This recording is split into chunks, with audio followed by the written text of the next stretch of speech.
बिस्मिल्लाहिर्रहमानिर्रहीम। उम्मीद करता हूँ कि आप तमाम स्टूडेंट्स खैर वाफियत से होंगे। आज हम चैप्टर नंबर 3 के शॉर्ट क्वेश्चंस जो हैं हम उनको देखेंगे। तो पहला क्वेश्चन है define a Boolean function and give an example. वो कहता है कि बूलियन फंक्शन क्या है, आप उसको डिफाइन करें और साथ में उसकी एक एग्जांपल भी दें। तो कहते हैं a Boolean function is a rule or expression that takes one or more binary input and produces a single binary output using logical operation such as and or and not gate. ठीक है, कहता है हमारे पास ये Boolean function हमारे पास कहता है एक रूल होता है या ये हमारे पास एक एक्सप्रेशन होती है नीचे जैसे हमें दी गई है। कहते हैं हमारे पास ये एक बूलियन एक्सप्रेशन है। कहते हैं जो कि हमारे पास एक या एक से ज्यादा हमारे पास कह लेते हैं कि बाइनरी इनपुट। बाइनरी का क्या मतलब है कि उसको हम या जीरो दे सकते हैं या हम एज ए इनपुट उसे वन दे सकते हैं, इसके अलावा हम उसे और कोई इनपुट नहीं दे सकते। तो कहते हैं इनपुट तो मेरे पास एक या एक से ज़्यादा इनपुट हो सकती हैं, लेकिन वो जो उसकी आउटपुट होगी वो हमेशा हमारे पास सिंगल बाइनरी आउटपुट होगी। और कहते हैं जी इस एक्सप्रेशंस को सॉल्व करने के लिए हम मुख्तलिफ किस्म के लॉजिकल ऑपरेशंस को यूज़ करते हैं, लेकिन मोस्ट कॉमन हमारे पास क्या है जी, एंड हमारे पास ऑपरेशन होता है और नॉट ऑपरेशन हमारे पास होता है। तो कहता है Boolean functions are used in designing digital circuits and computer system. कहते हैं इस्तेमाल कहाँ पे होता है जी, कहता है डिजिटल सर्किट्स को जब हम डिज़ाइन कर रहे थे उस वक्त यूज़ होते हैं, या जब हम कंप्यूटर सिस्टम बना रहे थे उनको डिज़ाइन कर रहे थे वहाँ पे हमारे पास ये सिस्टम इस्तेमाल होते हैं जी। एग्जाम्पल आपको दे रहा है जी, function of A comma B equals to A dot B. ये डॉट क्या है जी, ये डॉट एंड गेट को या एंड ऑपरेशन को डिनोट कर रहा है। तो क्या हमारे पास ये पूरा मेरे पास एक बूलियन एक्सप्रेशन है या बूलियन फंक्शन है। ये मुझे क्या देगा, ये तभी मुझे आउटपुट में वन देगा जब मेरे पास ए में जो इनपुट है वो भी वन होगी और बी में जो इनपुट है वो भी वन होगी। जब दोनों इनपुट वन होगी तब हमारे पास रिजल्ट इस फंक्शन का वन आएगा। अदरवाइज अगर ए ज़ीरो होता है या बी ज़ीरो होता है या दोनों ज़ीरो होते हैं तो उसका रिजल्ट क्या आएगा, हमारे पास जी ज़ीरो आएगा। नेक्स्ट है जी, what is the significance of the truth table in digital logic. कि डिजिटल लॉजिक में हमारे पास ट्रुथ टेबल जो होता है उसकी सिग्निफिकेंस क्या है, उसकी इंपॉर्टेंस क्या है। तो कहते हैं जी a truth table is important because it lists all possible combinations of input along with their corresponding output। Truth table क्या करता है जी, वो सबसे पहले दो चीज़ें बताता है। सबसे पहले तो बताता है कि भाई मेरे पास जितने मेरे पास इनपुट हैं उनके पॉसिबल कम्बिनेशन क्या हैं। फॉर एग्जांपल मैं कहता हूँ जी मेरे पास टू इनपुट हैं ए और बी मेरे पास, तो ये बताया गया कि भाई इनके पॉसिबल कम्बिनेशन क्या क्या बन सकते हैं। तो ट्रुथ टेबल जस्ट लाइक मैं यहाँ पे बनाता हूँ छोटा सा, एक ए हो गया मेरे पास, एक बी हो गया। तो ये मुझे पहले क्या बताएगा कि इनके पॉसिबल कॉम्बिनेशन कितने हैं। तो कॉम्बिनेशन के लिए हम क्या करते हैं जी, उतने हम 2 की पावर ले लेते हैं। अब ये मेरे पास कॉम्बिनेशन सॉरी मेरे पास इनपुट 2 है तो 2 पावर 2 हो जाएगा। तो क्या बनेगा मेरे पास, ये 4 बनेगा। 4 कॉम्बिनेशन बने कैसे बनेंगे जी, पहले मेरे पास बनेगा 0 0, दूसरा मेरे पास बनेगा जी 0 1, तीसरा मेरे पास बनेगा 1 0 और चौथा क्या बनेगा 1 1। एक तो ये बता दिया कि ऑल पॉसिबल कॉम्बिनेशन ये हमें बताता है जी। और फिर कहता है along with their corresponding output, ये साथ में ये भी बताता है कि इनकी आउटपुट क्या होगी। तो आउटपुट हम देख लेते हैं जी। लेट्स से मैं कहता हूँ जी यहाँ पे मैंने यूज़ किया है जी ए डॉट बी। ऊपर वाली एग्जांपल हम ले लेते हैं। तो क्या करेगा जी, 0 और 0 का आउटपुट मुझे क्या देगा जी, ये 0 देगा। 0 1 की आउटपुट मुझे 0 देगा। 1 0 की आउटपुट भी मुझे 0 देगा। जब मेरे पास एक इनपुट भी 1 है दूसरी इनपुट भी 1 है तो इसका आंसर क्या आएगा, मेरे पास 1 आएगा। अदरवाइज ऊपर आप तीनों देख लें, तीनों में उसने क्या दिया जी, हमें आउटपुट में उसने 0 ही दिया। अच्छा कहता है this helps us clearly understand how a logic circuit behaves in every situation. ये देखिए ना, ये 4 कॉम्बिनेशन है। कॉम्बिनेशन क्या मतलब है कि मेरे पास 4 किस्म की सिचुएशन है, पॉसिबल सिचुएशन है। तो ये मुझे क्या बताता है कि हर सिचुएशन में हमारा जो ट्रुथ टेबल ये हमें बता रहा होता है कि ये हमारा जो सर्किट है वो कैसे काम करेगा। जब हमने उसको 0 0 दिया तो कैसे काम किया उसने, 0 1 दिया तो वो कैसे काम करेगा, 1 0 दिया तो कैसे काम करेगा, 1 देंगे तो हम वो कैसे काम करेगा अगर हम उसमें दरम्यान में कौन सा गेट यूज़ करते हैं जी, एंड का गेट यूज़ करते हैं। ऐसे ही हम आर का बना सकते हैं, नॉट का बना सकते हैं, नॉर का, एक्सऑर का, जितने भी गेट्स हैं हम उन सब का ट्रुथ टेबल बना सकते हैं। फिर कहता है truth tables also help in checking, analysing and simplifying Boolean functions used in digital system. कहता है ट्रुथ टेबल हमें हमारे जो हम बूलियन फंक्शन बना रहे हैं उनको चेकिंग में, उनको एनालाइज करने में और उनको सिंप्लीफाई करने में ये हमारी हेल्प कर रहा होता है जी।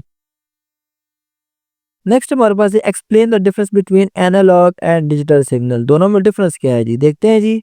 कहते हैं analog signals are continuous signal that very smooth and can take any value within a certain range. Analog signal क्या होता है जी, जैसे हमारे पास क्या है जी, साउंड है हमारे पास, क्या है जी, वो हमारे पास एज एनालॉग सिग्नल काम करती है, मतलब उसकी जो वैल्यू होती है हर पॉइंट पे क्या होती है जी, चेंज होती है। ये मैं थोड़ा गलत हो गया, मैं दोबारा बना देता हूँ। क्या होती है, थोड़ी चेंज होती है। देखें यहाँ पे उसकी वैल्यू लेट से 0 है, यहाँ पे उसकी वैल्यू होगी 0.1 हो सकती है जी, यहाँ पे कोई और वैल्यू, यहाँ पे कोई और वैल्यू, यहाँ मैक्सिमम, यहाँ फिर कोर और value, change value, value change, मतलब कि आप जितने भी पॉइंट ले ले तमाम पॉइंट्स पे एनालॉग सिग्नल जो होता है उसकी वैल्यू चेंज होती है। और ये क्या होता है जी, कंटिन्यूस सिग्नल इसको इसीलिए कहा जाता है कि यहाँ पे हमारे पास क्या होता है जी, हर पॉइंट पर सिग्नल की वैल्यू चेंज हो रही होती है। अच्छा फिर कहता है जी and can take any value within a certain range. इसको अगर आपने एक रेंज दे दी है, मैं कहता हूँ लेट से इसने 5 से लेकर +5 से लेके -5 तक इसने वैल्यू लेनी है, तो इस रेंज के दरमियान कोई भी वैल्यू है, चाहे वो 4.5 है, -4.9 है, चाहे वो 0 है, -1 है, -2 है, +2 है, वो हर वैल्यू को वो लेके जा सकता है। जस्ट लाइक आपको एग्जांपल दे रहा है जी, लाइक अ थर्मोमीटर और the volume knob of the radio. Thermometer क्या करता है जी, वो हमारा बॉडी का टेम्परेचर को माप रहा होता है जी, वो ये एग्जैक्ट नहीं बताता कि भाई आपका टेम्परेचर 37 ही है, वो थोड़ी सी चेंज बताएगा, लेट से बताएगा, वो एग्जैक्ट बताएगा आपका टेम्परेचर है 37.1, ये बताएगा 37.08, ठीक है। और एक्यूरेसी में भी जा सकते हैं, लेकिन जस्ट लाइक हम यहाँ पे समझ रहे हैं, तो ये क्या है जी, कंटिन्यूस सिग्नल होता है, मतलब कि वो एग्जैक्ट आपको एग्जैक्ट बताता है, वो जो उसको रेंज दी गई है उस रेंज के अंदर वो कोई भी वैल्यू बता सकता है according to the situation, according to the temperature of the body. तो दूसरा क्या है जी, volume knob of the radio.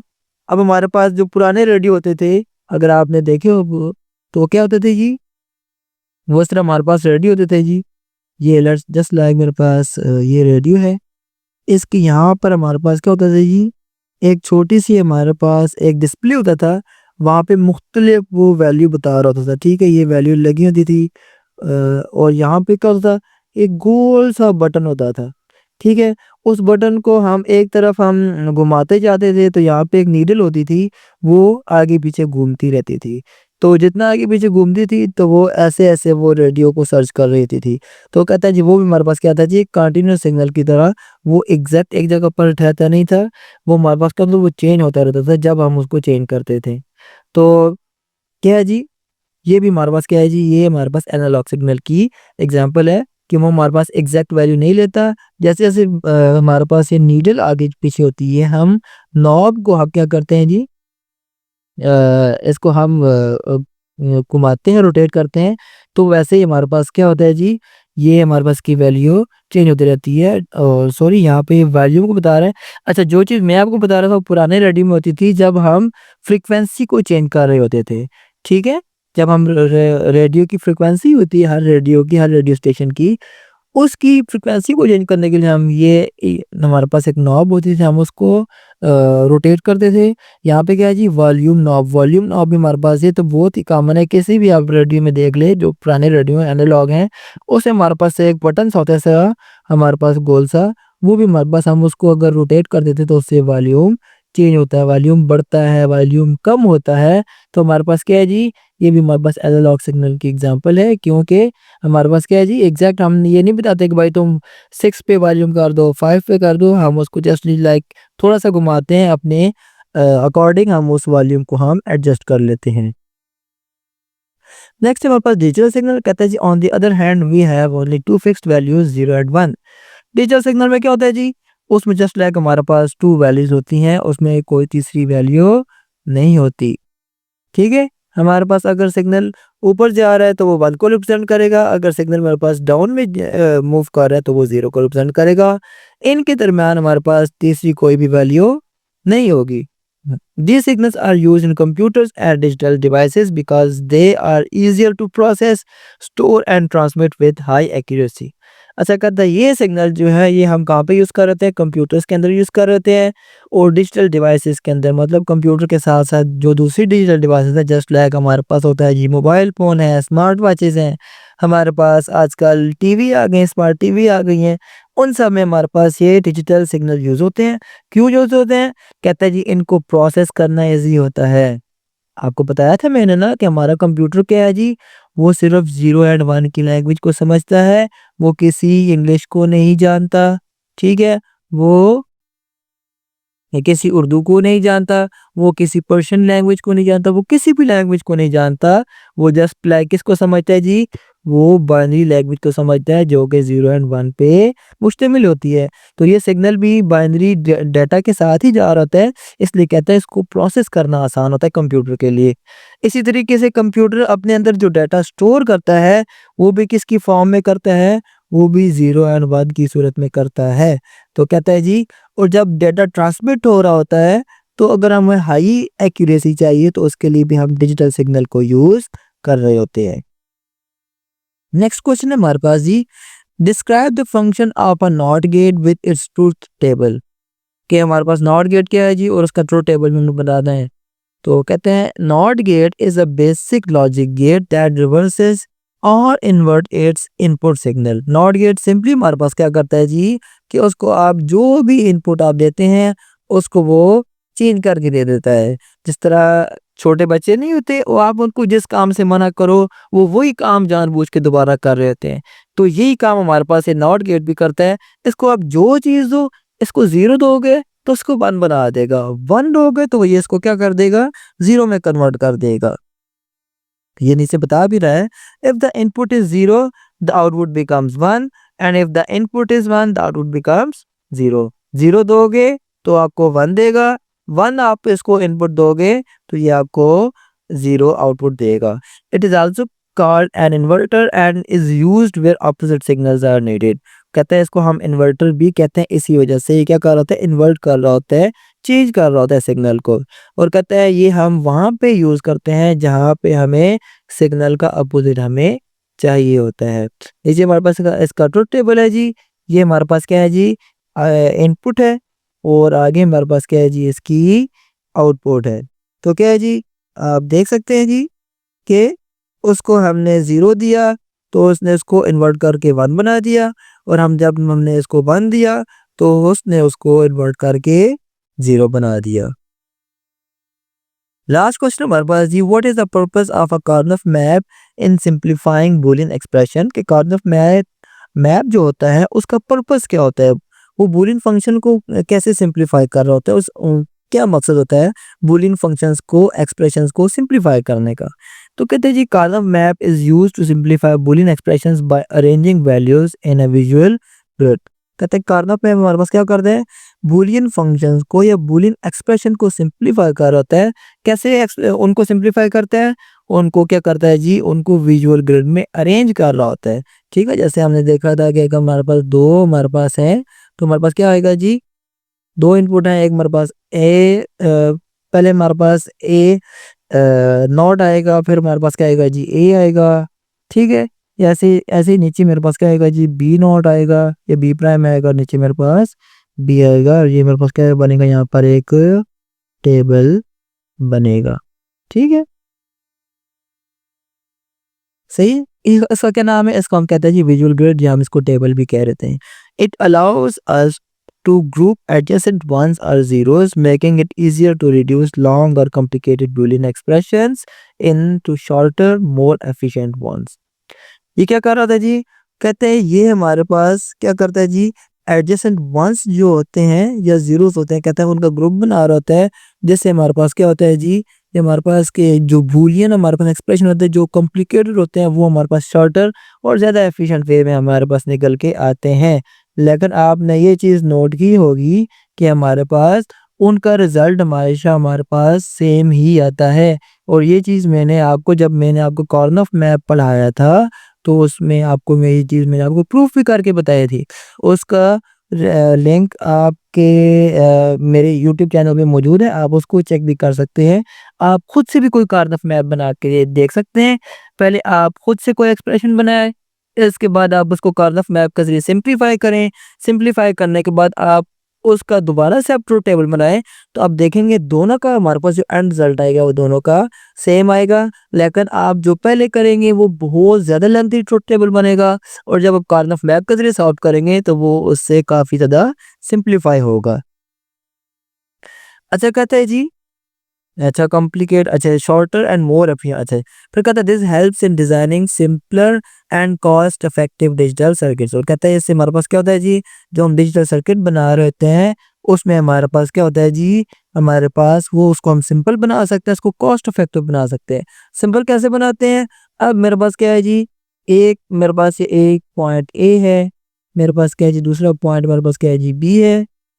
तो क्या होगा जी, मेरे पास वैसे जो एक्सप्रेशन होते हैं कार्दफ मैप के बगैर, वो मेरे पास फॉर एग्जांपल ये रास्ता है, तो कार्दफ मैप क्या बताता है जी, वो हमें सबसे शॉर्ट वे बता रहा होता है। तो मेरे पास क्या है जी, अब एक गाड़ी ने यहाँ से यहाँ से यहाँ से यहाँ से जाना है, और दूसरी गाड़ी ने यहाँ से सीधा जाना है, तो रास्ता कौन सा तय करेगा, ये जो जिगजैग रास्ता है ये तय करेगा ना। इसलिए कार्नफ मैप हमारे पास कहता है जी, ये हमारे डिजाइनिंग को सिंपल बना देता है। और कॉस्ट इफेक्टिव क्या है जी, जब जो मेरे पास सिंपल हमारे पास होता है, जो मेरे पास पहले कार्नफ मैप से पहले हमारे पास जो हमारे पास एक्सप्रेशन होती हैं, लेट्स से वहाँ पर अगर हमारे पास कितनी है जी, हमारे पास 3 गेट यूज़ हो रहा है, तो कार्नफ मैप हो सकता है उसको 2 गेट्स पे लेके आ जाए, हो सकता है उसको 1 गेट पे लेके आ जाए। तो क्या होता है जी, जब मेरे पास गेट्स की तादाद कम होती है, तो मेरे पास क्या होता है जी, कॉस्ट इफेक्टिव ऑटोमेटिक हो जाता है। ठीक है? तो ये तो थे हमारे पास शॉर्ट क्वेश्चन जी। तो लास्ट में एक रिक्वेस्ट है कि मेरे चैनल को सब्सक्राइब भी करें, मेरी वीडियो को लाइक भी करें। तो मिलते हैं नेक्स्ट वीडियो में, तब तक के लिए अल्लाह हाफ़िज़, फ़ी अमानिल्लाह, दुआ में याद रखिएगा।